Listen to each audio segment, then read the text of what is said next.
Right బులెటిన్లో super exclusive చూద్దాం. ఆంధ్రప్రదేశ్ రాజకీయాల్లో నారా లోకేష్ ఒక సరికొత్త అధ్యయనాన్ని లిఖిస్తున్నారు. కేవలం మంత్రిగా ఏసీ గదులకే పరిమితం కాకుండా క్షేత్రస్థాయిలో అసలు ఏం జరుగుతోందో తెలుసుకునేందుకు ఆయన చేస్తున్న ఆకస్మిక తనిఖీలు ఇప్పుడు రాష్ట్ర వ్యాప్తంగా చర్చనీయాంశమయ్యాయి. అయితే ఈ మార్పు వెనుక ఒక బలమైన రాజకీయ వ్యూహం ఉందని విశ్లేషకులు వినిపిస్తున్నాయి. తనకు తాను ఒక పరిణతి చెందినటువంటి రాజకీయ నాయకుడిగా, భవిష్యత్తు ముఖ్యమంత్రిగా ఎదిగేందుకు లోకేష్ గ్రౌండ్ ప్రిపరేషన్ చేసుకుంటున్నారని రాజకీయ విశ్లేషకులు అభిప్రాయపడుతున్నారు. ప్రజల మనిషిగా ముద్ర వేయించుకోవడం, అధికారుల్లో జవాబుదారీతనం పెంచడం, కార్యకర్తలతో నేరుగా మమేకం కావడం ఇవన్నీ ఒక పక్కా మాస్టర్ ప్లాన్ ప్రకారం జరుగుతున్నాయని తెలుస్తోంది. లోకేష్ సృష్టిస్తున్నటువంటి ఈ పాజిటివ్ ట్రెండ్ ఏపీ రాజకీయాల్లో ఒక కొత్త దిశను చూపిస్తోంది. భవిష్యత్తులో రాష్ట్ర నాయకత్వాన్ని చేపట్టేందుకు లోకేష్ సిద్ధమవుతున్నారనే సంకేతాలు ఈ పర్యటనల ద్వారా స్పష్టంగా వినిపిస్తున్నాయి. ఇదే అంశానికి సంబంధించి మరిన్ని డీటెయిల్స్ అందించడానికి మా కరెస్పాండెంట్ శ్రీహరి సిద్ధంగా ఉన్నారు. శ్రీహరి, చెప్పండి.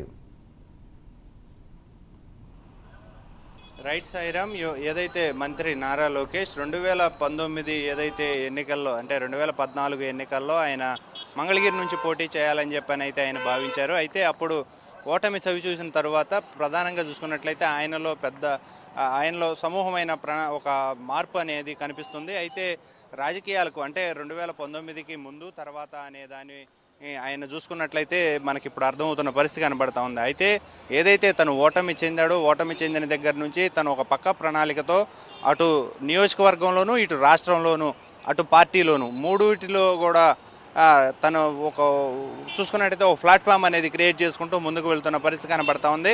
ఇప్పటికే ఏదేమైనప్పటికీ రాష్ట్ర వ్యాప్తంగా కూడా ఏదైతే యువగళం పాదయాత్ర చేపట్టి తన ఉనికి ఏదైతే ఉందో, తనలో ఉన్న నైపుణ్యతను అనే దాన్ని ఆయన వ్యక్తపరిచిన పరిస్థితి అయితే కనబడుతుంది. ఏదేమైనప్పటికీ రాష్ట్ర వ్యాప్తంగా యువగళం పాదయాత్ర నిర్వహించి తను రాజకీయంగా తనకున్న బలమైన ఏదైతే ప్రణాళిక ఉందో ఆ ప్రణాళికను కూడా ఆయన వివరించిన పరిస్థితి కనబడుతుంది. ఎప్పటికప్పుడు తను డెవలప్ అవుతూ దాంతోపాటు పార్టీని మరింత బలోపేతం చేసుకుంటూ ఏదేమైనప్పటికీ తను యువగళం పాదయాత్రలో ఇచ్చిన హామీలు ఏవైతే ఉన్నాయో ఆ హామీలన్నింటిని కూడా నెరవేర్చేందుకు మంత్రి నారా లోకేష్ సాయశక్తులా కృషి చేస్తున్న పరిస్థితి కనబడతా ఉంది. గత ప్రభుత్వం ఏదైతే వైసీపీ ప్రభుత్వం ఉందో, గత ప్రభుత్వ హయాంలో యువత పెద్ద ఎత్తున నష్టపోయిన పరిస్థితి, ఉద్యోగాలు, ఉపాధి అలాంటి ఇది లేకుండా జాబ్ క్యాలెండర్లు అనేవి కూడా లేకుండా జాబ్ క్యాలెండర్ ప్రకటిస్తామని చెప్పని అప్పట్లో గతంలో జగన్ చెప్పినప్పటికీ కూడా అధికారంలోకి వచ్చిన తర్వాత జాబ్ క్యాలెండర్ అనేది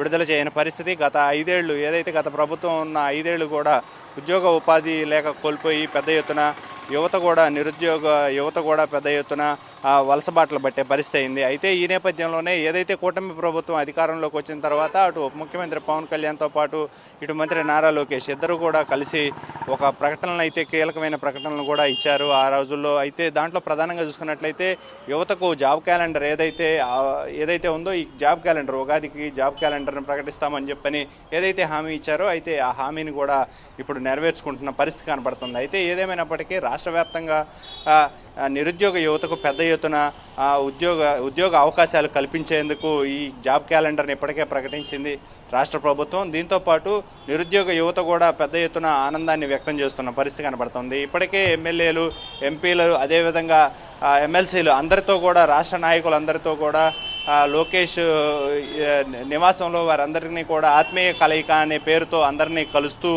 మరింత బిల్డ్ అవుతున్న పరిస్థితి కనబడతా ఉంది. మరింతగా ముందుకు వెళ్తూ పార్టీని మరింత బలోపేతం చేస్తూ అదేవిధంగా పార్టీ కార్యక్రమాలలో నాయకులు అదేవిధంగా ఎమ్మెల్యేలు పార్టిసిపేట్ చేసే విధానం, వారు ఏ స్థాయిలో క్షేత్రస్థాయిలోకి వెళుతున్నారు లేదో అనే దానిపైన కూడా ఆరా తీస్తూ మరింతగా పార్టీని బలోపేతం చేసుకుంటూ ఇటు నియోజకవర్గాల్లో కావాల్సిన అభివృద్ధి సంక్షేమ పథకాలు వీటన్నిటితో పాటు ఏదైతే రోడ్ల నిర్మాణాలు కానీ డ్రైనేజీలు కానీ వ్యవస్థ మొత్తం కూడా పటిష్టం చేసుకునేందుకు మంత్రి నారా లోకేష్ అయితే సాయశక్తులా కృషి చేస్తున్న పరిస్థితి కనపడతా ఉంది. ఇప్పటికే ఎమ్మెల్యేలు అదేవిధంగా ఎంపీలు కూడా అందరూ కూడా మంత్రి నారా లోకేష్కి శబాష్ అంటూ కితాబిస్తున్న పరిస్థితి కనబడతా ఉంది. ఏదేమైనప్పటికీ ఈ రాష్ట్రంలో మంత్రి నారా లోకేష్ చేస్తున్న ఈ వ్యూహాత్మక మార్పులు, అదేవిధంగా తనను తాను బిల్డ్ చేసుకుంటూ పార్టీని బలోపేతం చేసుకుంటూ అదేవిధంగా క్యాడర్ను కూడా మరింత బలోపేతం చేస్తున్న పరిస్థితి కనబడతా ఉంది. ఏదేమైనప్పటికీ రానున్న రోజుల్లో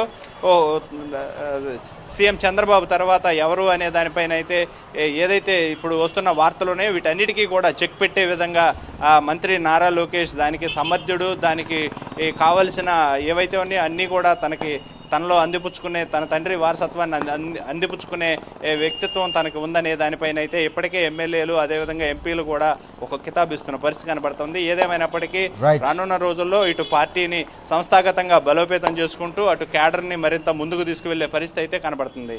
Sairam. Right, thank you Srihari.